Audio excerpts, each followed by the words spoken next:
I'm hopeful, and I think we'll learn a lot about longer duration space flight and how that will take us to Mars someday. So I'd like to think that this is another of many stepping stones to us landing on Mars sometime in our future.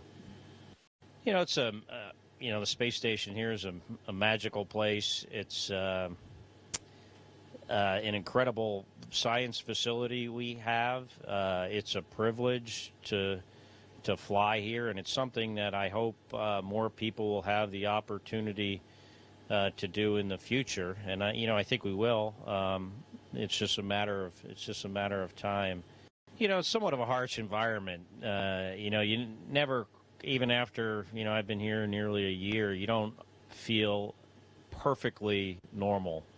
There's always a lingering something you feel, or it's just not normal.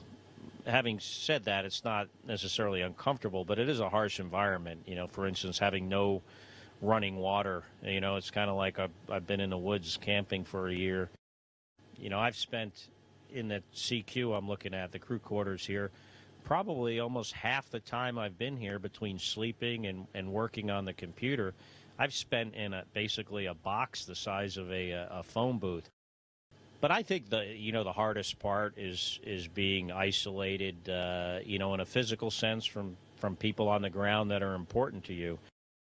I think it's a little bit of a different experience being on this space station versus Mir. We have, better connectivity with people on the ground. I think the environment is a little bit more comfortable. And so, I really respect what he did back then, obviously.